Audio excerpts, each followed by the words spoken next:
तो कहते हैं श्रीरामः शरणं समस्त जगतां रामं विना का गति रामेण प्रतिहन्यते कलिमलं रामाहिर कार्यं नमः रामात्रस्यति काले भीमे भुजगो रामस्य सर्वं वशे रामे भक्तिरखण्डिता भवतु मे रामः त्वमेव आश्रयः। तो सूत जी शौनक आदि ऋषियों से कहते हैं, वाल्मीकि मुनि अन्य ऋषियों से कहते हैं, श्री राम शरणम समस्त जगता, संपूर्ण जगत के शरण देने वाले कौन है? भगवान श्री राम है। एक प्रथमा विभक्ति का रूप हो गया। राम रामम रामेण रामाय रामात रामस्य और रामे और राम, ये सातों विभक्ति और संबोधन के सहित हो गए। तो कहते हैं संपूर्ण जगत को शरण देने वाले, आश्रय देने वाले कौन है? भगवान श्री राम। रामम बिना का गति, राम को छोड़ करके और कौन दूसरी गति हो सकती है? अर्थात राम ही संपूर्ण जगत की गति हैं। हम भी किसको प्राप्त, जो भी कोई व्यक्ति मेरे शरण देने की योग्य है, भजन करने की योग्य है और आश्रय लेने की योग्य है, तो वो कौन है? राम ही है। राम को छोड़ करके कोई दूसरी गति नहीं हो सकती। क्यों? क्योंकि राम परब्रह्म परमात्मा है। परब्रह्म परमात्मा ही संपूर्ण जगत की गति होते हैं। उसी से सृष्टि होती है, वही पालन करता है, वही संहार करता है। इसलिए राम शब्द ब्रह्म का वाचक है, सगुण का भी वाचक है, निर्गुण का भी वाचक है। इसलिए राम शब्द को ब्रह्म ही कहते हैं। जैसे ओमकार शब्द है, सगुण का भी बोध कराता है और निर्गुण का भी बोध कराता है, उसी प्रकार से राम शब्द भी निर्गुण निराकार परमात्मा का वाचक है। ये साक्षात ब्रह्म ही है। ऐसे राम को छोड़ करके और कौन दूसरी गति हो सकती है? रामेण प्रतिहन्यते कलिमलम, कहते कलयुग के जो संपूर्ण दोष हैं वो राम के द्वारा नष्ट किए जाते हैं। अर्थात जो कोई भी साधक है, राम का भजन करता है, तो राम के भजन के प्रभाव से, राम के नाम के प्रताप से सारे कलयुग के दोष कैसे हो जाते? निवृत्त हो जाते, नष्ट हो जाते हैं। रामाय कार्यम नमः, ऐसे कार्य करने वाले भगवान श्री राम को मैं नमस्कार करता हूँ। रामात्रस्यति काल भीम भुजगो, कहते भयंकर काल रूप जो सर्प है, भयंकर काल रूप जो सर्प है, उस सर्प है, काल रूप जो सर्प है, वो भगवान राम से भयभीत होकर के भाग जाता है। कालों के काल महाकाल, क्योंकि राम संपूर्ण जगत के कालों के भी काल है। ऐसे कालों के काल राम से भयभीत होकर के जो काल भी डर जाता है और भाग जाता है। रामस्य सर्वम वशे, संपूर्ण जगत इस राम के अधीन रहते हैं। अर्थात परमात्मा के अधीन ही संपूर्ण जगत रहता है। राम को छोड़ करके, राम रूप परमात्मा को छोड़ करके जगत स्थिर रह ही नहीं सकता। इसलिए राम, संपूर्ण जगत राम के अधीन रहता है। रामे भक्तिर अखंडिता भवतु मे, मेरी जो भक्ति है भगवान राम में खंडित से रहित होकर के, अखंड निर्मल धारा से रहित, निर्मल धारा से युक्त होकर के मेरी भक्ति भगवान राम में बनी रहे, यानी अखंड भक्ति बनी रहे। बीच में जैसे खंडित भक्ति कैसे हो गई? अभी राम की उपासना कर ली, कुछ देर के बाद अच्छा दूसरे दिन कृष्ण की उपासना कर ली, तीसरे दिन शिव जी की उपासना कर ली, चौथे दिन अरे विष्णु भगवान की, देवी की, देवताओं की। तो आज इसमें निष्ठा बनाई, कल दूसरे दिन दूसरे में निष्ठा बना ली, तो एक खंडित वाली हो गई। निरंतर राम में ही भक्ति बनी रहे, ऐसी मेरी जो भक्ति भगवान राम में बनी रहे। कहते हैं हे राम तुम एव आश्रय, आप ही संपूर्ण जगत के आधार हैं, मैं आप ही का आश्रय ग्रहण करता हूँ, आप संपूर्ण जगत के आधार हैं। यहाँ पर संबोधन भी करते हैं हे राम तुम ही आश्रय, अतः मैं आपका ही आश्रय ग्रहण करता हूँ। इस प्रकार से भगवान राम की सातों विभक्ति को लेकर के, संबोधन को लेकर के स्तुति करी। अब आगे कहते हैं कि भगवान का अयोध्या में जन्म हुआ और जन्म होने के पश्चात गुरु ग्रह गए पढ़न रघुराई, अल्पकाल विद्या सब आई। तो भगवान राम जी वशिष्ठ भगवान के पास में अध्ययन करने के लिए गए और थोड़े दिनों में ही अध्ययन कर लिया और पिता के पास में आ गए। अब एक मनुस्मृति है, कहते हैं मनुस्मृति में वर्णन किया है, अभिवादनशीलस्य नित्य वृद्धोपसेवना चत्वारा तस्य वर्धन्ता आयुर्विद्या यशोधनम यशोबलम, कि जिस किसी स्त्री अथवा पुरुष का यह स्वभाव होता है, अभिवादन करने का स्वभाव है, आता तो मैं उठ करके प्रातःकाल उठ करके स्नान आदि करके भगवान की पूजा, गौ ब्राह्मण की पूजा, सेवा आदि है, बड़े लोगों को सम्मान करना, अपने से जो भी श्रेष्ठ हैं उनका सम्मान करना, आदर करना और माता पिता आदि की आज्ञा पालन करना, ऐसा जिसका स्वभाव है। कहते हैं मनु महाराज कहते हैं कि उसके जीवन में 4 चीज बढ़ती रहती है।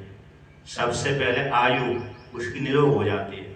आयु मतलब बढ़ती है, तो बढ़ती का अर्थ हो गया निरोग हो जाना। यदि रोग है तो वो निवृत्त हो जाते हैं, क्योंकि हम जिसको भी प्रणाम करते हैं उसके जिसका प्रणाम कर रहे हैं सामने वाला व्यक्ति, उसके हृदय से एक आवाज निकलती, आशीर्वाद निकलता है कि तुम्हारा कल्याण हो जाए, अतः सुखी हो जाओ, अपने आप ही निकलता है, ना चाहते हुए भी वो दे देता है। तो यदि वो भी नहीं दे रहा तो परिणाम का फल ईश्वर देगा, क्योंकि फल देने वाला ईश्वर है। फल मतलब उपपत्ति, ये ब्रह्म सूत्र का सूत्र है। फल देने वाला कौन है? ईश्वर है। पुरुषम आराधनम रहते, ये शिव महिमा की पंक्ति है। पुरुष के पुरुष रूप परमात्मा है, शिव रूप परमात्मा को छोड़ करके और कौन फल दे सकता है? तो शिव रूप परमात्मा ही फल देते हैं। फल मत उपत्ति ब्रह्म सूत्र का सूत्र, फल देने वाला कौन है? ईश्वर है। सर्वज्ञ है, जो सर्वज्ञ है, व्यापक है, ये राम है।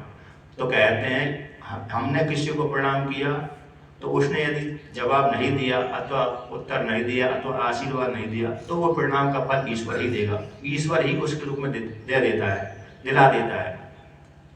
तो कहते हैं सबसे पहले प्रणाम के द्वारा आयु बढ़ती है। हम स्वागत किसी का सेवा करते हैं, प्रणाम आदि करते हैं, पूजा पाठ करते हैं, तो सबसे पहले हमारी आयु, तो आयु मतलब यदि रोगी है तो निरोग हो जाएगा और आयु बढ़ जाती है। तो आयुर्विद्या दूसरे नंबर पर आ गई विद्या, तो उसकी जो बुद्धि मोटी होगी, सूक्ष्म होने लगेगी, पढ़ने में कुशल हो जाएगा, धारण करने में कुशल हो जाएगा।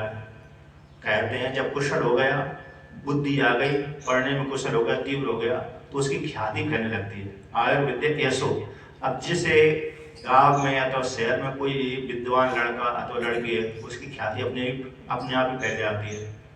ये जिस विद्यालय से श्रेष्ठ विद्यार्थी पढ़ कर गया है और सबसे ज्यादा नंबर लेके गया है, तो उसका नाम तो हो ही जाता है। तो सबसे पहले तीसरे नंबर पे ख्याति फैलती है।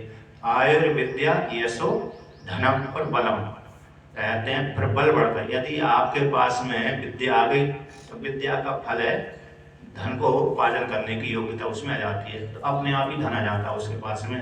किस प्रकार से आता है? इसके माध्यम से आ जाता है कि उपार्जन करने लगता है।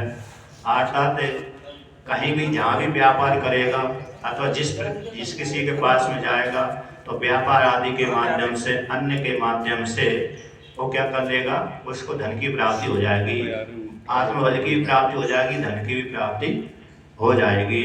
इस प्रकार से इसी मनुस्मृति को भी भगवान राम जी ने अपने जीवन काल में प्रतिपादन किया था। किस श्लोक किस चौपाई के माध्यम से किया था? प्रातः काल उठ कई रघुनाथा, मात पिता गुरु ना वही माता। इस चौपाई के अनुसार ही इस जो स्मृति है, मनुस्मृति का बात को इस प्रकार से भगवान राम भी क्या करते हैं? प्रातः काल उठ करके स्नान आदि, संध्या बंदन आदि करके माता को, पिता को, भाई बंधुओं को और गुरुजनों को प्रणाम करते हैं, उनकी आज्ञा पालन करते हैं। तो इस प्रकार से भगवान राम गुरुकुल से लौट करके आए और भगवान दशरथ जी के पास, दशरथ जी अपने पिता के पास में रहने लगे। कुछ काल व्यतीत हुआ तो दशरथ मुनि के पास में विश्वामित्र मुनि आ गए और राम लक्ष्मण को उनसे मांग करके ले गए। क्यों ले गए? क्योंकि उनको यज्ञ कर रहे थे, उस यज्ञ में बहुत से राक्षस, मारीच आदि जो राक्षस थे, यज्ञ में विघ्न डालते थे, तो उनको मरवाने के लिए, अपने यज्ञ पूरा करने के लिए ले गए। इसके पश्चात उन्होंने राम जी की कृपा से, राम जी की सहायता से यज्ञ पूरा किया। फिर विश्वामित्र मुनि उनको जनकपुर देश में ले गए, राज्य में ले गए और वहाँ पर जाकर के राम जी ने अरे जो धनुष यज्ञ था तो उसको धनुष भंग कर दिया। जनक जी के यज्ञ में जाकर के जो शिव जी के द्वारा दिया गया और पूजित जो धनुष था उसको तोड़ दिया। उसी तोड़ने की जो शर्त थी कि जो कोई भी जनक जी ने शर्त रखी थी कि इस धनुष के ऊपर प्रत्यंचा जो चढ़ाएगा उसी को मैं अपनी कन्या दे दूंगा। तो भगवान राम जी ने प्रत्यंचा भी चढ़ाई और अपने आप ही खींचते खींचते धनुष भी टूट गया। फिर जनक राजा ने अपनी पुत्री को सीता जी को राम जी को पाणी ग्रहण संस्कार करा दिया, अर्थात अर्पण कर दिया। और जनक जी के दूसरी जो पुत्री थी उर्मिला उसको लक्ष्मण जी को दे दिया। और जनक जी के जो छोटा भाई थे उसकी दो श्रुति कीर्ति और मांडवी जो छोटे भाई की पुत्रियां थी भरत और शत्रुघ्न को दे दिया। तो चारों भाइयों का विवाह हो गया। इसके पश्चात कहते हैं फिर लौट करके अयोध्या में रहने लगे, 12 वर्षों तक रहे। जैसे ही विवाह होकर के अयोध्या में आए तो कहते हैं कैके देश के जो राजा थे उनका जो पुत्र था वो मामा भरत जी का मामा भरत को कैके देश में ले गया। इधर राम जी पिताजी के पास में रहते थे। तो रहते रहते 12 वर्ष व्यतीत हो गए। अब यहाँ पर वर्णन करते हैं तो कहते हैं कि दशरथ जी को मन में इच्छा हुई कि मेरी 60,000 वर्ष की आयु हुई, वृद्ध हो गया, अब मैं क्यों ना राम जी की युवराज पद को दे दूं, अर्थात राजा उनको बना दूं। पहले युवराज पद दे देता हूं फिर बाद में राजा अपने आप ही हो जाएंगे। तो दशरथ जी ने युवराज पद देने के लिए विचार किया। तो विचार मन में उत्पन्न हुआ। फिर सारे मंत्रियों को बुलाया और मंत्रियों के सामने अपने मन के अभिप्राय को कहा। तो मंत्रियों ने भी स्वीकार कर लिया। यहीं से लेकर के आगे कथा करते हैं। तो वर्णन करते हैं कि राज्य अभिषेक के लिए आयोजन करते हैं, अर्थात मंत्रियों से पहले परामर्श करते हैं। सभाओं में जाकर के बुलाते हैं कि मेरी इच्छा है राम जी को युवराज पद और राज्य अभिषेक कर देता हूँ। तो जब सभासदों से ऐसा कहा राम जी में श्रेष्ठ गुण है, यद्यपि चारों भाइयों में श्रेष्ठ गुण है किंतु उनकी अपेक्षा राम जी में और अधिक गुण है, इसलिए मैं चाहता हूँ कि राम जी को राज्य अभिषेक करूँ। और दूसरा, रघुवंश के मध्य में इक्ष्वाकु के वंश में हमारे कुल में इस परंपरा में ज्येष्ठ पुत्र ही राजा बनता हुआ आया है, इसलिए राम जी ज्येष्ठ हैं, इसलिए क्यों ना इनको ही राजा बना दी जाए। तो इस प्रकार से सारे सभासदों के बीच में राम जी के गुणों का वर्णन किया और प्रस्ताव को श्रेष्ठ सभी ने स्वीकार कर लिया। बहुत ही अच्छा है, बहुत ही अच्छा है। तो इस प्रकार से यहाँ पर वर्णन करते हैं कि प्राप्य वर्ष सहस्राणि बहुन्यान्युंसि जीवितः जीर्णस्यास्य शरीरस्य विश्रांतिमभिरोचये। राजा दशरथ कहते हैं कि मैंने बहुत वर्ष व्यतीत कर लिया, जीवन प्राप्त कर लिया, अर्थात मेरे 60,000 वर्ष व्यतीत हो गए। अब मैं जीर्ण भाव को प्राप्त हो गया, वृद्ध हो गया। अब मेरे से जो राज्य का भार है सहन नहीं हो पाता है। मेरी इच्छा है कि मैं राम को राजगद्दी दे दूं। जब इस प्रकार से ऐसा विचार किया तो सारे सभासदों ने स्वीकार कर लिया। ठीक है महाराज, हम आपकी जो इच्छा है सहज स्वीकार करते हैं और हमको भी अद्भुत है, हमको भी अभीष्ट है। तो इस प्रकार से जब सारे सभासदों ने स्वीकार कर लिया तो इसके पश्चात कहते हैं, आगे वर्णन करते हैं, भगवान दशरथ जी ने वशिष्ठ भगवान से पूछा, वामदेव ऋषि से पूछा और अन्यों से, मंत्रियों से, अमात्यों से, सेवकों से, अरे उन्होंने पूछा कि मैं राम को युवराज पद अर्थात राज्याभिषेक करना चाहता हूँ, आपकी क्या इच्छा है, आप मेरे लिए आदेश प्रदान करें। जब इस प्रकार से पूछा तो सारे वशिष्ठ भगवान ने, वामदेव आदि ऋषियों ने, जाबाली ऋषि ने, मार्कंडेय ऋषि ने, बहुत से ऋषि थे यहाँ पर उस काल में, तो सभी ने स्वीकार कर लिया। जब इस प्रकार से स्वीकार कर लिया तो कहते हैं फिर राजा ने, दशरथ जी ने अन्यों को बुलाया और राजनीति के विषय में राम जी को बुलाया, सुमंत्र के माध्यम से कहा कि तुम राम को बुला कर ले आओ, सभा में बुला कर ले आओ, मैं उनको उपदेश करूँगा।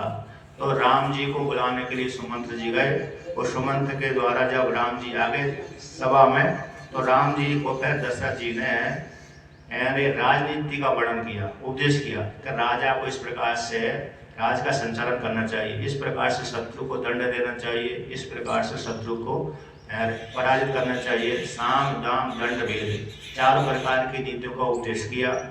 अरे मित्र के साथ कैसे वार्तालाप करना चाहिए, शत्रु के साथ कैसे संबंध स्थापित करना चाहिए, राज की किस प्रकार से वृद्धि करना चाहिए और अपने राज की रक्षा किस प्रकार से करना चाहिए, मित्रों को किस प्रकार से प्रसन्न रखना चाहिए और अपने जो जिन्होंने अच्छा कार्य किया उनको पुरस्कार किस प्रकार से देना चाहिए, ये सारा उपदेश किया, आधा राजनीति का उपदेश किया।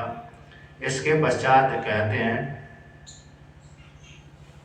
जहाँ इस प्रकार से राम जी को उपदेश करने के पश्चात और बाद में कहते हैं, दूसरे पुराणों में कथा आती है कि जब भरत जी कैके देश में चले गए तो दशरथ जी ने विचार किया, ये दूसरे पुराण की कथा है, इसकी कथा नहीं है।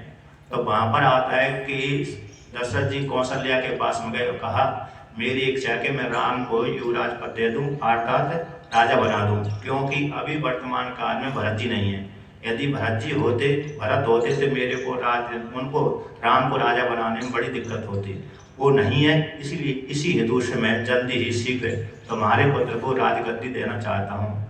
तो एक पुराण की कथा है, उन्होंने कैकेयी की अनुमति नहीं ली उस काल में, इस काल में भी इसे पुराण, इस वाल्मीकि रामायण के अनुसार भी कैकेयी की अनुमति नहीं ली और दूसरे पुराण के अनुसार भी नहीं ली। तो वहाँ पर थोड़ी चालाकी करी थी दशरथ जी ने, तो यहाँ पर तो ऐसी बात नहीं आई, दूसरे पुराण की कथा है। तो यहाँ पर तो कहते हैं, जब सभासदों से पूछ करके उन्होंने तैयारी करी। इसके पश्चात कहते हैं, राम जी को जब सुना, कहा कि तुमको युवराज पद देना चाहता हूँ, राज्याभिषेक करना चाहता हूँ, उन्होंने भी स्वीकार कर लिया। फिर राम और सीता को उपवास करने के लिए, नियम धारण करने के लिए कह दिया कि तुम उपवास धारण करो, नियम पूर्वक समय व्यतीत करो, उपवास व्रत की दीक्षा ले लो, कल अगले पुष्य नक्षत्र में मैं तुम्हारा राज्याभिषेक करूंगा। तो इस प्रकार से उन्होंने क्या किया, अगले दिन ही पुष्य नक्षत्र था, तो सारी सामग्री एकत्रित कर ली। एकत्रित करने के पश्चात राजा ने आज्ञा दे दी, यहाँ का जल ले आइए, यहाँ का जल ले आइए, यहाँ का जल ले आइए। जो भी राज्याभिषेक में जो भी सामग्री लगती थी, सारी सामग्री जुटा ली और राम को सीता को उपवास व्रत का नियम का दीक्षा दे दी। तो राम और सीता जी दोनों ही उपवास व्रत में लग गए, आता व्रत का नियम का पालन करने लगे। और लक्ष्मण जी ने जैसे सुना कि भाई को राज्याभिषेक हो रहा है तो उनको बड़ी प्रसन्नता हुई। इसके पश्चात कहते हैं, दशरथ जी दिन का कार्य करके अंतःपुर में गए और बहुत से इस प्रकार से वहाँ पर जा करके मनुष्यों को उपदेश आदि किया, सभी से मिले। मिलने के पश्चात जनपद वासियों से मिले और सारे मनुष्यों को, वहाँ का जितने भी अयोध्यावासी थे सभी को बुलाया और सभी के मन में प्रसन्नता हुई थी। अब जब प्रसन्नता हो गई, इसी के पश्चात कहते हैं, कैकेयी की जो दासी थी मंत्रा, उसने देखा कि राजा ने आज्ञा दे दी, पूरी अयोध्या नगरी को सजा दो, जो मार्ग है उसमें पानी छिड़कवा दो, क्योंकि ऐसे जो अभी वर्तमान काल में डामर आदि है ना, पहले नहीं होते थे, घोड़े चलते थे, हाथी चलते थे, उनके चलने के लिए कच्चा रास्ता होता था, इसलिए धूल उड़ती रहती थी। कहीं कहीं पत्थर का होता था, कहीं कहीं ज़्यादातर तो धूल का कच्चा होता था, इसलिए वहाँ पर धूल उड़ती रहती थी। इसलिए वहाँ पर उसको धूल ना उड़े, जनता है धूल ना, इसलिए वहाँ पर उसको पानी छिड़कवा दिया, अगर पानी छिड़कवा देते थे। तो इस प्रकार से पूरी अयोध्या को सजाने का आदेश दे दिया कि पूरी अयोध्या को सजा दो। सारे व्यक्तियों ने अपने अपने घरों को सजाया और राज्य मार्गों में इत्र छिड़कवाया और कहते हैं पानी छिड़कवाया, जिससे धूल न उड़े। अब इसके पश्चात जैसे कैकेयी ने देखा कि राजमार्ग क्यों हम सुसज्जित है और इत्र आदि क्यों डलवा रहे हैं, तो कहते मंत्रा ने जब इस प्रकार से देखा तो यहाँ पर कहते कि कौशल्या की दासी से पूछा, ये क्या होने वाला, कौन सा उत्सव हो गया, कौन सा उत्सव आया जिससे इस प्रकार से अयोध्या नगरी सजाई जा रही है। जब ऐसा कहा, ऐसी वाणी को सुन करके, मंत्रा की वाणी को सुन करके कौशल्या की दासी ने कहा कि भगवान, जो कौशल्या जी के पुत्र भगवान राम हैं, उनको दशरथ राजा आता दशरथ जी राज्याभिषेक करना चाहते हैं कल। तो इस प्रकार से जब ऐसे ही कहा, ऐसी वाणी को सुन करके मंत्रा को बड़ा दुख हुआ और दुख होने के पश्चात कहते हैं कैकेयी के पास में आए अब यहाँ पर कहते हैं कैकई के पास में आकर के मंत्र कहती है, जैसे दासी ने कहा कि राम जी को युवराज पद की प्राप्ति, राज्याभिषेक की प्राप्ति हो रही है, उसको सुनकर के भयंकर दुख हुआ। धात्र्यास्तु वचनम श्रुत्वा कुब्जा क्षिप्रेमर्षितः कैलास शिखराकारात् प्रसादाद अवरोहत। कहते धात्री के वचन को सुन करके, पहले तो उसने धात्री का वचन भी सुना, पर छत के ऊपर गई तो वहां भी देखा अयोध्या नगरी सजी हुई है, तो वहां से उतर करके पुनः मन में व्यथा होकर के अर्थात उसके मन में भयंकर क्रोध आ गया। राम जी को क्यों राजपद दे दिया जा रहा है, क्यों दिया जा रहा है, भरत को क्यों नहीं दिया जा रहा, ऐसे मन में क्रोध उत्पन्न हो गया। और इसके पश्चात कैकई के पास में आ गई तो कैकई से कहती है, उत्तिष्ठ मूढ़े किम शेषे वयं त्वमहाविवर्तते उपकृते मघोघेना नात्मानं अभिबुध्यसे। तो यहाँ पर कैकई से कहती है मंत्रा, हे मूढ़े। तो यहाँ पर उत्तिष्ठ, हे मूढ़े, यहाँ पर कहते हे मूर्ख स्त्री उठो। यद्यपि उसकी दासी थी किंतु उसी के देश से आई थी, मंत्रा कैकई देश से आई थी, और इसके माता पिता कौन थे ऐसा वर्णन नहीं किया गया, किंतु उसी कैकई देश से आई थी। वो प्रिय भी थी इसको, कैकई को, तो मित्रता रखती थी और बड़े प्रेम करती थी इससे। इसलिए उसने कैकई से कहा कि हे मूढ़े उठो, क्यों सो रही हो, तुम्हारे ऊपर भयंकर है भय की प्राप्ति हो रही है, अतः विपत्ति का पहाड़ टूट गया है, तुम अपनी दुरावस्था को क्यों नहीं देख रही। न आत्मानम अबुद्ध से, भयंकर है जो दुरावस्था आ रही है, अर्थात अरे दोष की प्राप्ति हो रही है, उस दोष को तुम क्यों नहीं देख पा रहे। जो विपत्ति के जो पहाड़ तुम्हारे ऊपर आकर के गिर रहे हैं, ऐसे उस दोष को तुम क्यों नहीं देख पा रहे। अनिष्टे शुभगारे सौभाग्येन विकत्यसे चलम ही तव सौभाग्यम नद्या श्रोता इवोष्ण कहे। तो कहते हैं, मंत्रा कहती है कि हे कैकई, तेरे जो प्रियतम हैं, अर्थात अनिष्टे शुभगारे सौभाग्येन विकत्यसे, तू जो कहती है कि मेरे जो स्वामी है मेरे लिए सौभाग्य की बात है, अर्थात तू अपने स्वामी के विषय में ऐसा कहती है कि मेरे पतिदेव मुझसे ज़्यादा प्रेम करते हैं और अन्य रानियों से कम प्रेम करते हैं, किंतु ऐसी बात नहीं है। ऊपर से वो तेरे से प्रेम करते हैं, किंतु अंदर से तो किसी दूसरे से प्रेम करते हैं। यदि तेरे से प्रेम करते तो तेरे पुत्र को क्या राजगद्दी देते, ना कि दूसरे को। इस प्रकार से तू क्यों नहीं देख पा रही। और तू यहाँ पर कहते हैं डींग मारती रहती थी, तो अर्थात मेरे पति मेरे से ज़्यादा प्रेम करते हैं, अन्य रानियों से कम प्रेम करते हैं। तो जब इस प्रकार से कहा और आगे वर्णन करती है, अक्षम सुमहत देवी प्रवत्तम त्वद विनाशनम राम दर्शतो राजा युवराज्ये विसेच्यति।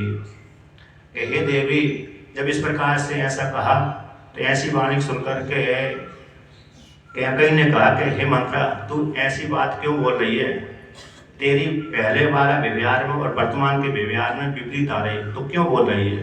तो ऐसी वाणी को सुनकर के मंत्रा कहती है कि हे देवी, तुम्हारे सौभाग्य में महान विनाश कार्य प्राप्त हो गया है। सुमहत देवी प्रवृत्तम तद विनाशनम, तुम्हारा जो सौभाग्य है वो विनाश आपको प्राप्त हो रहा है। रामम दशरथो राजा, कहते हैं जो राजा दशरथ है राम को युवराज पद की प्राप्ति करा रहे हैं, अर्थात युवराज पद देना चाहते हैं, अभिषेक करना चाहते हैं। जब अभिषेक कर देंगे तो फिर तुम्हारा क्या होगा, अभिषेक तो कर देना चाहिए, ठीक है। तो कहते हैं यदि राम का अभिषेक हो जाएगा तो तुमको तुम्हारे ऊपर भयंकर विपत्ति की प्राप्ति हो जाएगी, कष्ट की प्राप्ति हो जाएगी। सास्म्यहा गादे भय मग्नः शोक दुख शोक समन्विता दह्यमानहान लेवेना तो दितार्थ मिह गाता मी तुम हितार्थ है यह आगता। तो यहाँ पर कहते हैं जब मैंने सुना कि राम का अभिषेक हो रहा है, उसको सुनकर के मेरे को भयंकर विषाद की प्राप्ति हो गई, दुख शोक से समन्वित होकर के भयंकर मेरे को भय की प्राप्ति हो गई। उस भय से युक्त होकर मानो मैं कहते चिता की आग में मानो जली सी जा रही हूँ, इसलिए मैं तुम्हारे हित के लिए यहाँ पर आई हूँ। मैं अपना हित की इतनी कोई जरूरत नहीं है, किंतु तुम्हारे हित के लिए मैं आई हूँ। क्यों? क्योंकि यदि राम का अभिषेक हो जाएगा तुम्हारे ऊपर भयंकर विपत्ति आ जाएगी, तुम पे भी आएगी और तुम्हारे पुत्र के भी पास में आ जाएगी। तब दुखेन के ही मम दुखम महद भवेत तद्विद्दहु मम वृद्धिश्च भवेदिया न संशय। कहते हे कैकेयी, यदि तुम्हारे पास में दुख आएगा तो मेरे पास में भी आ जाएगा। क्यों? तुम कष्ट को भोगोगी तो मजबूरी मेरे को ही भोगना पड़ेगी। मैं तुम्हारी दासी हूँ, तुम्हारे पास में धन नहीं है और मैं तुम्हारी दासी हूँ, तो मेरे को उसी प्रकार से निर्धन होना पड़ेगा। यदि तुम्हारी वृद्धि हो गई तो मेरी भी वृद्धि हो जाएगी, क्योंकि स्वामी की वृद्धि होने पर सेवक की भी वृद्धि हो जाती है, और स्वामी की वृद्धि नहीं हुई तो सेवक भी कहाँ से वृद्धि प्राप्त करेगा। इसलिए तुम्हारी वृद्धि से मेरी वृद्धि, तुम्हारी हानि से मेरी हानि, तुम्हारे पार कष्ट आ जाने से मेरे को कष्ट की प्राप्ति हो जाएगी।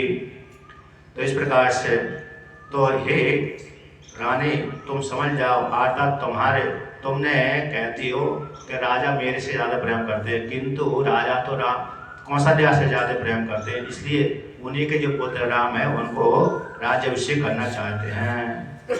सा प्राप्त कालम कैकेयी क्षिप्रम कुरु हितम तव त्रास्वपुत्रम आत्मानं मां च विस्मय दर्शने। कहे कैकेयी, भय काल प्राप्त हो गया है, तुम शीघ्र अपना हित करिए, तुम अपना भी हित करो, तुम और अपने पुत्र का भी हित करो और मेरा भी हित करो। हे विस्मय दर्शने, कहते हे राजकुमारी, कहकर राजकुमारी, वह काल आ गया है अपने हित के लिए, अपने पुत्र के हित के लिए और मेरे हित के लिए। इस प्रकार से जब ऐसा कहा कैकेयी ने, कैकेयी से कहा मंत्रा ने, तो मंत्रा की और भी वाणी सुनकर के कहते हैं, मंत्रायः वचा श्रुत्वा सेना तेषा शुभानना उत्तस्तौ हर्ष संपूर्ण चंद्रलेखेव सारथि। मंत्रा की जब इस प्रकार से वाणी सुनी कि राम जी का अभिषेक होने जा रहा है, तो ऐसी वाणी को सुन करके वह प्रसन्नता से होकर कैकेयी बिस्तर से उठ पड़ी, बैठ गई, जो सोई हुई लेटी हुई थी बैठ गई और कहा कि बहुत ही अच्छी बात है, राम जी का अभिषेक हो रहा है, ये तो मेरे लिए भी अभिष्ट है। दत्त्वा वर्णम तस्यै कुब्जायै प्रमदोत्तमः कैकेयी मंत्रां प्रहृष्टा पुनरेवावे ब्रवीदिदम्। कहते हैं जब कैकेयी से मंत्रा ने जब कैकेयी से कहा कि राम का अभिषेक होने वाला है, ऐसी वाणी को सुनकर के कैकेयी को बड़ी प्रसन्नता हुई और प्रसन्न होकर के यहाँ पर वर्णन करते हैं वाल्मीकि मुनि कहते हैं उससे कैकेयी ने अपने गले का जो कंठ है निकाल करके मंत्रा को पहना दिया। प्रसन्न हो गई, क्योंकि राम जी का अभिषेक होने वाला है, ऐसा सुन करके ही प्रसन्न हो गई। और राम जी कैकेयी इस प्रकार से राम जी को मानती थी कि राम मेरे को ज्यादा मानता है, सभी माताओं को तो मानता ही है, मेरे में और कौशल्या में कोई भेद नहीं करता था और मेरे को खूब मानता है। जिस प्रकार से मेरे को भी अभिष्ट है, राम का राज्याभिषेक हो, ये मेरे को भी अभिष्ट है। और दूसरी बात है कि राम ज्येष्ठ है, इसलिए इस वंश में, इस परंपरा में, इक्ष्वाकु वंश में ज्येष्ठ को ही राजगद्दी प्राप्त होती है, इसलिए मेरे को भी अभिष्ट है। इदं तु मंत्रे मह्यम आख्यातम परमं प्रियम एतन्मे प्रियम आख्यातम किं वा भूया करोमि ते। हे मंत्रा, तुमने जो मेरे लिए अभिष्ट है वो आख्यान कहा, वाणी कही है, तो इस प्रकार से और मैं तुम्हारा क्या और भला करूं, और बोलो। जब इस प्रकार से कहा तो रामे वा भरते वाहम विशेषम नोपलक्ष्ये तस्मात् तुष्टामि यद राजा रामम राज्ये विशेष्यति। कहते मैं राम में अथवा भरत में कोई भी विशेष नहीं देखती, इसमें ज़्यादा इसमें कम है, भेद नहीं समझती। राम में और भरत में विशेषम न उपलक्ष्ये, मैं राम जी में और भरत में दोनों में विशेष भेद नहीं समझती। और अतः इस प्रकार से और राजा भी भेद नहीं समझते। तस्मात् तुष्टामि यद राजा, कहते इसलिए तुझसे जो राजा मैं तुष्ट हूँ, तुम्हारे ऊपर संतुष्ट हूँ। और राजा ने राम के, कहते राजा ने प्रसन्न होकर के राजा रामम राज्य अभिषेचति, राजा राम को राज्य पे अभिषिक्त करेंगे। ये तो मेरे लिए खुशी की बात है। राजा भगवान दशरथ जी अपने पुत्र राम के लिए राज्य अभिषेक करेंगे, ये तो मेरे लिए खुशी की बात हो, और मैं भरत में और राम में कोई विशेष भेद नहीं रखती। जब इस प्रकार से कैकई ने मंत्रास्त्र कहा, अर्थात राम के प्रति दोष व्यक्त नहीं किया, उसके मन में प्रसन्नता युक्त है। तो प्रसन्नता होने के पश्चात यहाँ पर वर्णन करते हैं, मंत्र पुनः उसको भड़का दिए। यहाँ के अनुसार सीधा सीधा मंत्रा नहीं भड़काया है, और पुराणों के अनुसार, दूसरे पुराणों के अनुसार जब जैसे दशरथ जी राम जी को अभिषेक करना चाहते थे, तो दूसरे पुराण के अनुसार ऐसा वर्णन आता है कि देवताओं को भयभीत हो गए, डर लग गया, देवताओं को डर लग गया, कहीं यदि राम जी को दशरथ जी ने राजा बना दिया तो जो हम रावण से त्रस्त हैं, भयभीत हैं, राक्षसों परेशान हैं, तो वो राम जी फिर जल्दी ही रावण को नहीं मारेंगे। जब जल्दी नहीं मारेंगे तो मालूम नहीं कितने हजार वर्ष तक हमको फिर कष्ट भोगना पड़ेगा। इसलिए देवताओं ने क्या किया, सरस्वती के प्रेरणा, सरस्वती का आह्वान किया, और देवताओं ने सरस्वती से कहा कि मंत्रा की बुद्धि फेरे दो। तो मंत्रा की बुद्धि फेर दी, थोड़े कैकई के पास में भी आ गई वही बुद्धि। तो एक कल्प में तो देवताओं ने चालाकी करी थी, यहाँ पर तो मंत्रा ने ही इसको विपरीत सिखा दिया, कैकई को सिखाया।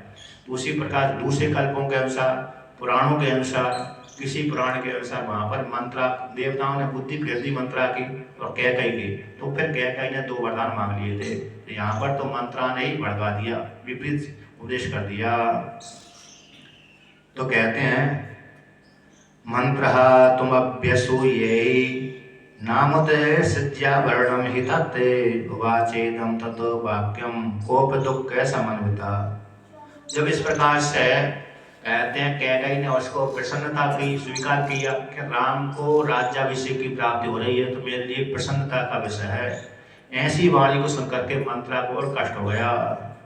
तो कहते हैं, उसने जो आभूषण आदि दिया था, कैकई ने प्रसन्न होकर के राम का अभिषेक होने जा रहा है ऐसा सुनकर के कैकई ने संतुष्ट होकर के जो आभूषण दिया था उसको फेंक दिया उसने, और फेंकने के पश्चात दुख से युक्त हो गई और कहने लगी, हर्षम के मर्त्यमस्थाने कृतवत्यसी बारिशे शोक सागर मध्यस्थम न आत्मानम अवबुध्यसे।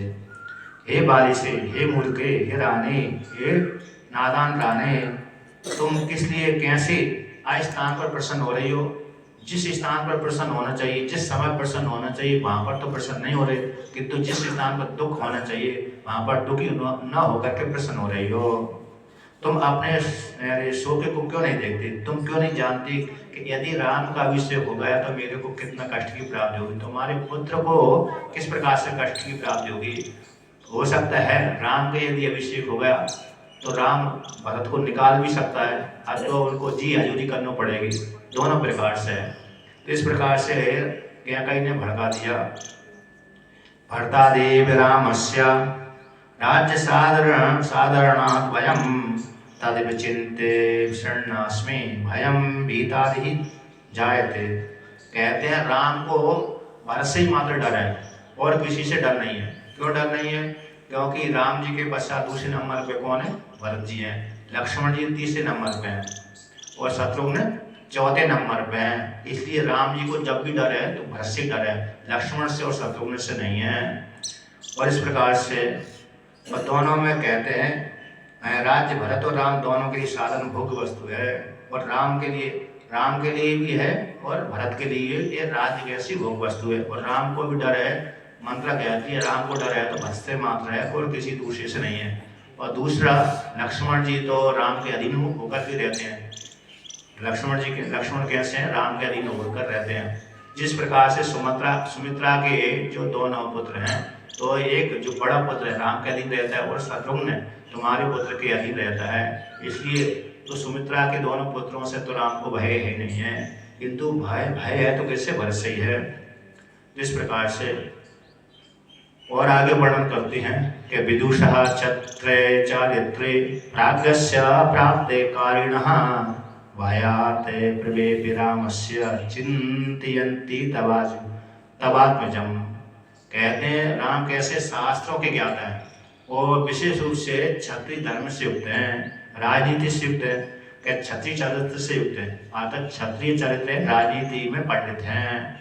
कहते हैं ऐसे जो राम जी हैं उनको कहते हैं, ऐसे उनको देख करके राम के विषय में राम के इस प्रकार स्वरूप को जान करके जो क्षत्रिय धर्म से युक्त हैं, राजनीति से युक्त हैं, ऐसे राम को देख करके मैं तुम्हारे पुत्र के प्रति दुखित हो जाती हूँ, तुम्हारे पुत्र के प्रति शोकवान हो जाती हूँ। कहाँ पड़ती है? आगे कहते हैं शुभगहा किल कौशल्या यस्य पुत्रो विषेक्ष्यते यौवराज्येन महता स्वः पुष्पेण द्विजोत्तमहि। कहते हैं कौशल्या ही कैसी है? सौभाग्यवती है। तो कहते हैं कौशल्या ही कैसी सौभाग्यवती है कि जिसके पुत्र का कल पुष्प नक्षत्र में कैसा हो जाएगा? ब्राह्मणों के द्वारा युवराज पद की प्राप्ति हो जाएगी, और तुम्हारा जो पुत्र है वो तो निर्धन रहेगा, बना रहेगा। तो इस प्रकार से जब ऐसा कहा, ऐसी वाणी को सुन करके कहते कैकेयी कहती है, राम जी के गुणों की प्रशंसा करती है। तम दृष्ट्वा परम प्रीताम ब्रुवंतीं मंत्रां तथा रामस्य विगुणान् देवी कैकेयी प्रशंसा। कहते हैं जब इस प्रकार से मंत्रान है राम जी के विषय में कहा कि राम जी नीतिज्ञ विद्वान हैं, तो इस प्रकार से ऐसी सुन करके मंत्रा की वाणी सुन करके कैकेयी कहती है राम कैसे श्रेष्ठ हैं, धर्मज्ञ अर्थात गुणवान हैं। तो राम जी के विषय में भी कैकेयी प्रशंसा करती है। धर्मज्ञो गुणवान दान्तः कृतज्ञ सत्यवान सुशी रामो राजसुतो ज्येष्ठो यौवराज्ये मतो हरति। कहते हैं कैकेयी कहती है कि राम कैसे धर्मज्ञ हैं, धर्म को जानने वाले धर्मज्ञ, गुणवान कहते हैं गुण श्रेष्ठ गुण वाले हैं, उदांत संयमी है, कृतज्ञ मतलब होगा जिसने किसी ने उपकार कर दिया उसके प्रति श्रद्धावान बने रहते हैं। और कहते हैं जितेंद्रिय है, कृतज्ञ, और कहते हैं सत्यवान है अर्थात सत्य बोलने वाले, कभी झूठ नहीं बोलते, और शुचि यानी पवित्र रहते हैं ऐसे। और दूसरे कहते हैं राजा का पुत्र है वो ज्येष्ठ है, तो इसलिए ज्येष्ठ को ही क्या करना चाहिए? युवराज पद की प्राप्ति होना चाहिए और युवराज होने के योग्य है। साथ साथ इतने सारे गुण होने के पश्चात ज्येष्ठ भी हैं, तो ज्येष्ठ होने के कारण राम को ही युवराज पद की प्राप्ति होना चाहिए, ना कि भरत को। भ्रातॄन् वत्यांश दीर्घायुः पितृवत् पालिष्यति संतप्य से कथम कुब्जे श्रुत्वा रामाभिषेचनम्। कैकेयी कहती है कि हे कुब्जे, तू क्यों राम को लेकर के शोक से युक्त हो रही है, राम के अभिषेक को लेकर क्यों दुखी हो रही है, क्यों तप रही है? वह राम तो अपने भाइयों को, भ्रातों को, यानी जो दीर्घ आयु वाले हैं, दीर्घजीवी होकर, राम कैसे दीर्घजीवी होकर के अपने भाइयों को पालन करेंगे और कैसे भ्राताओं को पालन करेंगे, प्रजाओं को पालन करेंगे और अन्यों को सभी को पालन पोषण करेंगे। कैसे पालन पोषण करेंगे? कहते पितृवत, पिता के समान, जैसे पिता अपने पुत्रों का पालन पोषण करता है उसी प्रकार से राम भी अपने भाइयों को, प्रजाओं को, सभी का पालन पोषण करेंगे, भेद बुद्धि नहीं करेंगे। इस प्रकार से कैकेयी ने मंत्रा से कहा। भरतस्यापि रामस्य दुर्वं वर्षशतात् परं पितृपैतामहं राज्यम् अवाप्स्यति नरश्वः। कहते हैं कैकेयी कहती है कि राम जी के पश्चात 100 वर्षों के बाद भरत को भी राजगद्दी की प्राप्ति हो जाएगी। जो पितामहों की जो राजगद्दी है राम जी के पश्चात भरत को भी प्राप्ति हो जाएगी। इस प्रकार से तुम दुखी क्यों हो रही हो? इस प्रकार से कहा। तो ऐसी वाणी को सुन करके और भी कहते हैं बाल एव तु मातुल्यम भरतो नायितस्त्वया सन्निकर्षाच्च सौहार्दम जायते स्थावरेष्विव। तो जब इस प्रकार से समझाने के पश्चात कहते हैं, मंत्रा कहती है कैकेयी से कि हे रानी, तुमने अपने बालक को कहाँ भेज दिया? अपने पिता के पास में भेज दिया। बालेव ते मातुल्यम भरतो नायितस्त्वया, तो भरत के जो मामा है भरत को ले गए। यदि तुम्हारे पुत्र जो भरत हैं यहाँ पर रहते तो सन्निकर्ष हो जाने से, पिता और पुत्र का सन्निकर्ष हो जाने से कहते हैं कि उनको प्रेम भरत के प्रति बढ़ जाता है। दूर होने से प्रेम घट जाता है, नजदीक होने से प्रेम बढ़ता रहता है।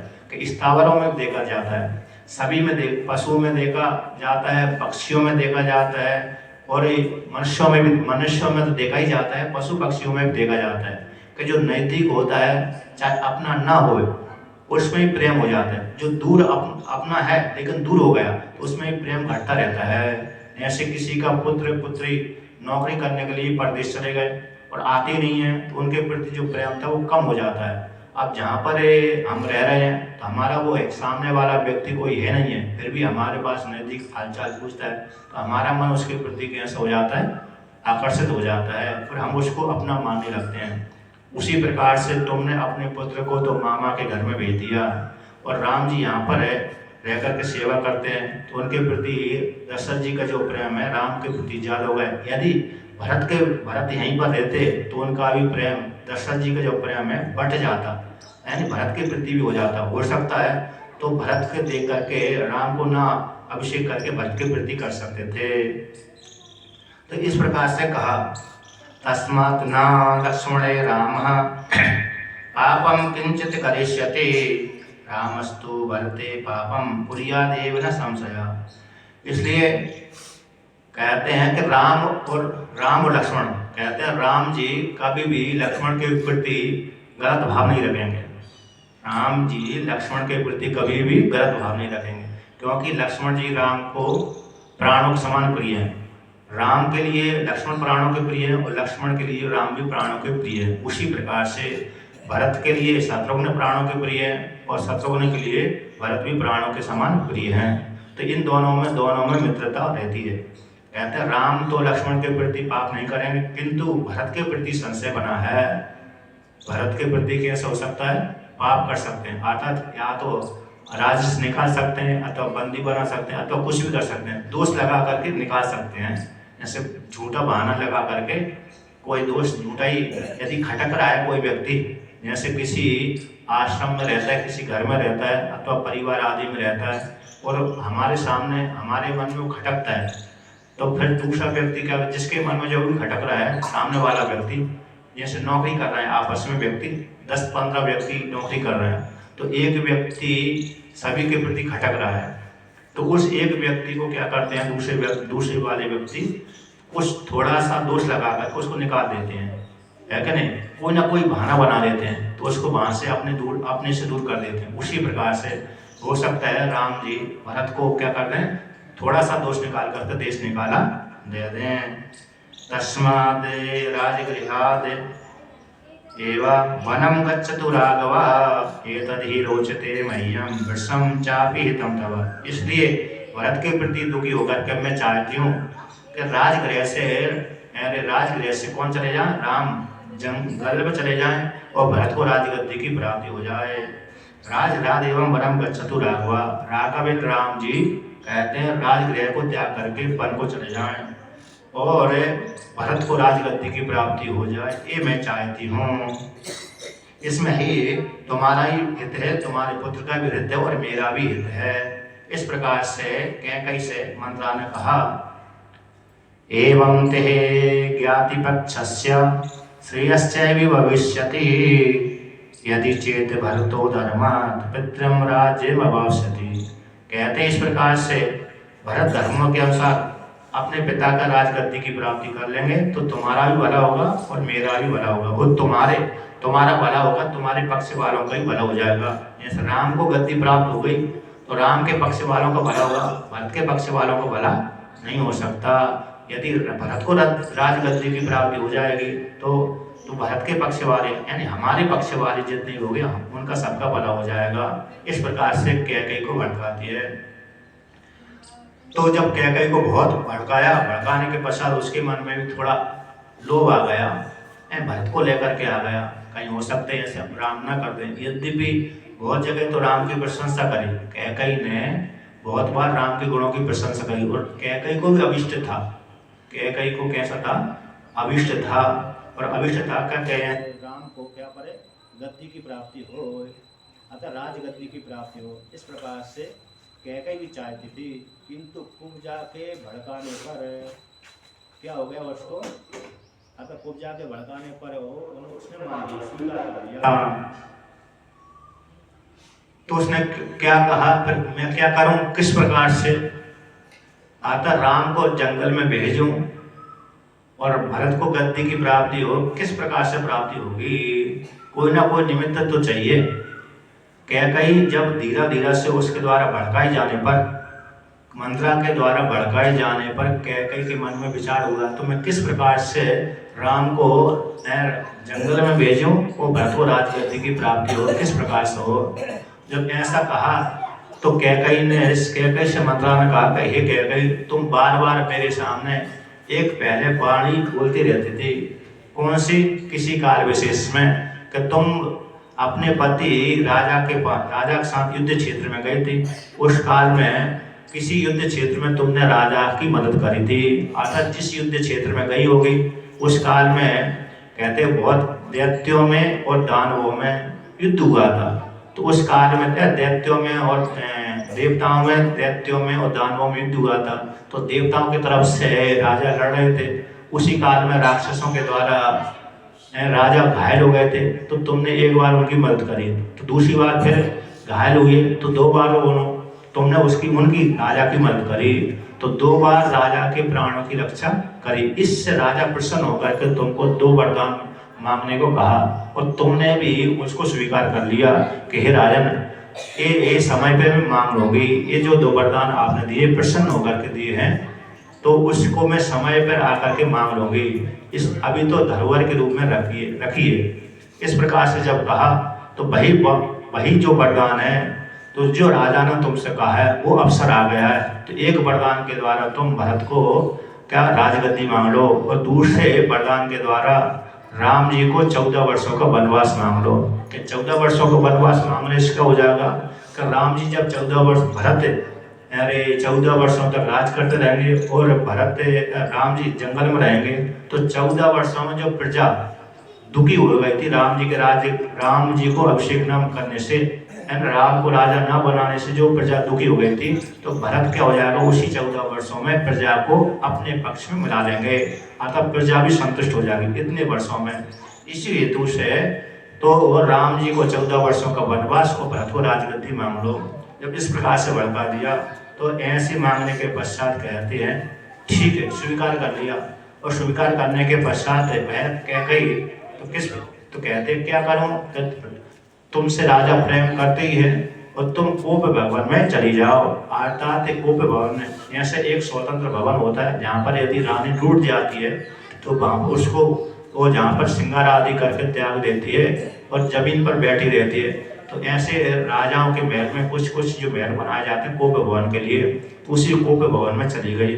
अतः एक किसी विशेष भवन में चली गई और वहाँ पर जा कर के अपने श्रृंगार को इधर उधर फेंक दिया, पलंग पर भी नहीं बैठी, जमीन पर लेटी रही।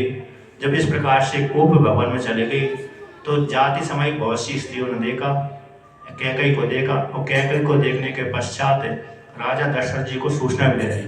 राजा दशरथ जी यद्यपि कैकई से सबसे ज्यादा प्रेम करते थे, कैकई से ही सबसे अधिक प्रेम करते थे, अन्य रानियों से प्रेम तो करते थे लेकिन कैकई की अपेक्षा कम करते थे।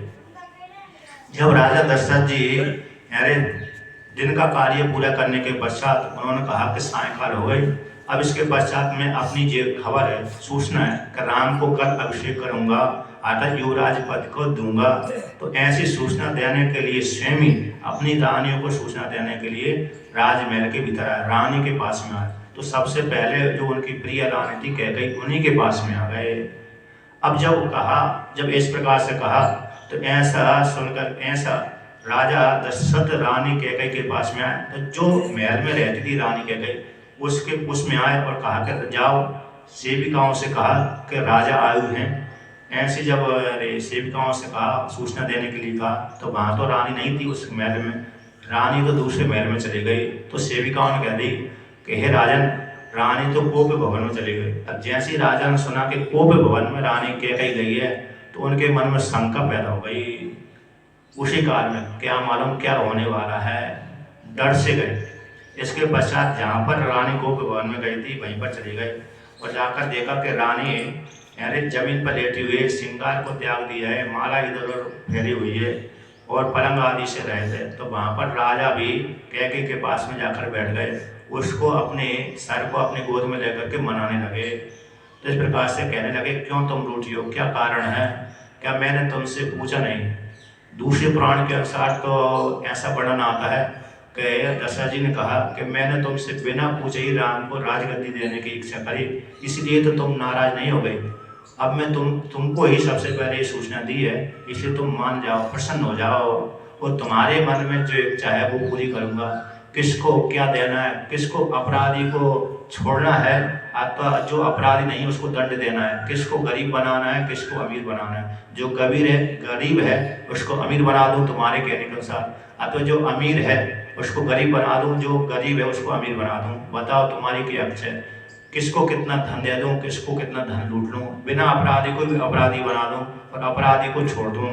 तुम्हारी जो इच्छा है वो पूरी करूंगा। आप प्रसन्न हो जाए, क्यों दुखी हो गई, क्यों तुमने श्रृंगार छोड़ दिया और इस प्रकार से जमीन में क्यों लेटी हो। तो इस प्रकार से रानी से कहा, तो रानी ने कहा और रानी से पूछा, क्या तुमको कोई कष्ट तो नहीं है जिसके कारण तुमने ऐसी अवस्था प्राप्त कर ली। जब इस प्रकार से जब राजा ने दशरथ ने रानी से कहा, तो रानी ने उनको राजा दशरथ को पूर्व की घटना याद करा दी कि हे राजन, आप कहते हो कि मेरी प्रिय सबसे रानी प्रिय है तो कैकेयी है, और आप मेरे को आपने पहले किसी काल विशेष में 2 वरदान देने की प्रतिज्ञा करी थी। मैं 2 वरदान मांगना चाहती हूँ, आप मेरे लिए वो 2 वरदान दे दीजिए। तो राजा दशरथ ने कहा कि हे रानी, मैंने तो पहले से ही बोल कर रखा था, तुम जब चाहे मांग लीजिए, तुमने ही पहले नहीं मांगा था, इसलिए अभी भी तुम मांग सकती हो।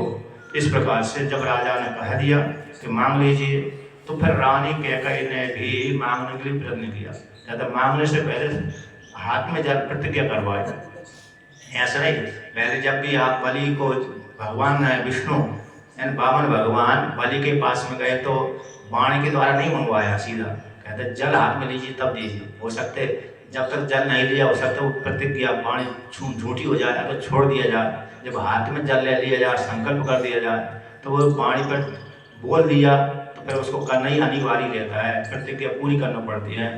तो हाथ में जल लेकर के सत्य की शपथ खिलवा करके, सत्य की शपथ खिलवा करके, सूर्य है, चंद्रमा है, अग्नि है, ये साक्षी देते हैं। सूर्य को साक्षी मान करके, चंद्रमा को साक्षी मान करके, अग्नि को साक्षी मान करके, जल को साक्षी मान करके, गंगा आदि नदियों के जल को साक्षी मान करके प्रतिज्ञा करवाते हैं, तब वो पूरी हो जाती। तो इसी प्रकार सत्य की दुहाई लेकर के यहाँ पर भी पहले सत्य की दुहाई करवाई, और सत्य की दुहाई करवा करके उनसे मांगा, 2 वरदान मांगे थे।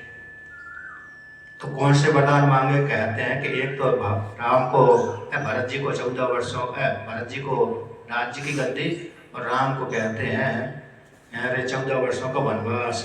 कहते हैं कैकेयी ने क्या चालाकी करी, कैकेयी ने चालाकी इसलिए चालाकी ऐसी कर दी कि पहले प्रतिज्ञा राम की शपथ खाओ तभी मैं मेरे 2 वरदान मांगूंगी। जब तक तुम राम की शपथ नहीं खाओगे तब तक मैं बोलूंगी नहीं कि मैं ऐसा वरदान मांगना चाहती हूँ। हो सकते कहते राम की शपथ नहीं खाते तो मैं नहीं दूंगा, ऐसा बोल सकते थे।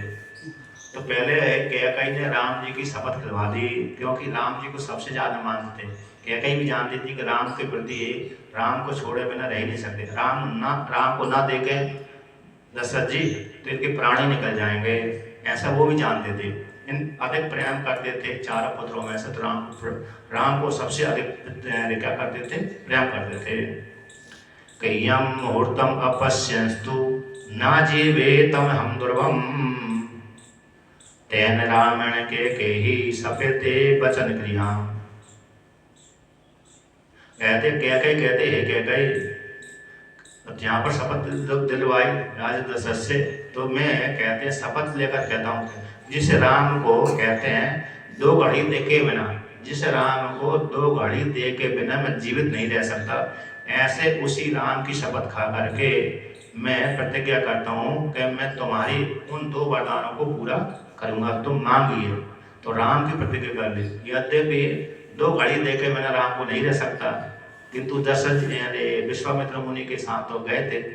मतलब इस तात्पर्य है क्या नहीं, यदि किसी के साथ गए तो कोई समस्या नहीं है, लेकिन विशेष रूप से जब पास में है किसी के साथ नहीं गए तो मुश्किल हो जाता है। जब इस प्रकार से राम की प्रतिज्ञा शपथ खा ली, राम की शपथ खाता हूँ और तुम मांग लो मेरे से जो वरदान मांगना चाहते हो, उस वरदान को मैं पूरा करूँगा। बलम आत्मनि पश्यन्ति न विसंकृतमर्हसि करिष्यामि तव प्रीतिम सुकृतेन अपि ते सपे।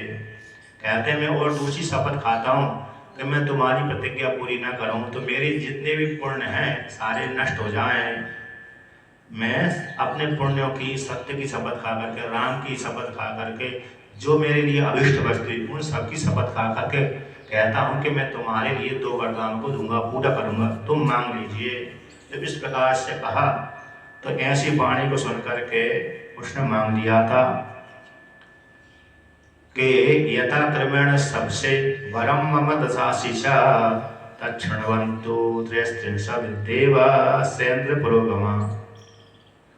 तो आगे वर्णन करते हैं, जब रानी से राजा दशरथ ने कह दिया तो राजा दशरथ कहने के पश्चात कहते हे राजन, आपने मेरे से एक शपथ खाकर की है, पुण्यों के कर्म को लेकर के राम की शपथ खाकर के कहा है कि मैं आपके तुम्हारे लिए जो वरदान मांगूंगी मैं पूरा करूंगा।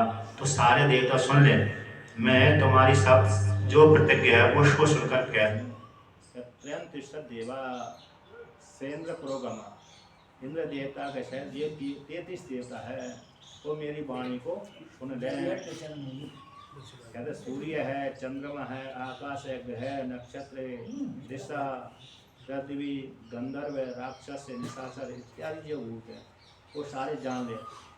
इन सभी को साक्षी बना करके मैं कहती हूँ।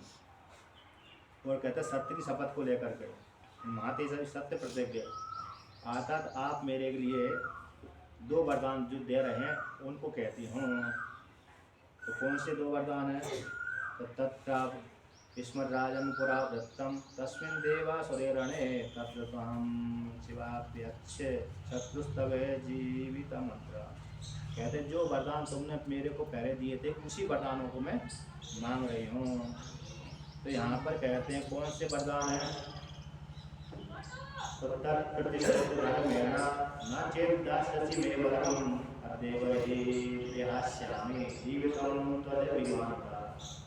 रानी कहती है यदि जो पूर्व में आपने मेरे को वरदान दिए थे यदि वो वरदान यदि तुम नहीं दोगे तो मैं तुम्हारे सामने ही मर जाऊंगी।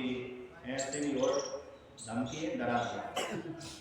ये तो पहले से दशरथ जी ने प्रतिज्ञा कर दी थी, मैं राम की शपथ खाकर के कहता हूँ मैं तुम्हारी जो इच्छा पूरी करूँगा, 2 वरदान दूंगा।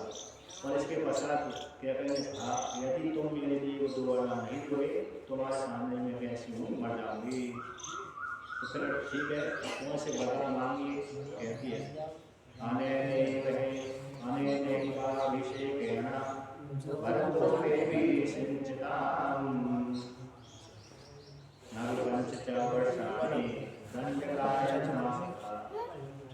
तो यहाँ पर वर्णन करते हैं, क्या वर्णन करते हैं कि राजा से कहती है रानी, हे राजा, जिससे कहते हैं जिससे राम जी के अभिषेक करने के लिए जो सामग्री एकत्रित करिए, राम जी के अभिषेक करने के लिए जो सामग्री एकत्रित करिए उसी सामग्री के द्वारा रत्न की प्राप्ति होगी। पहला वरदान ठीक है।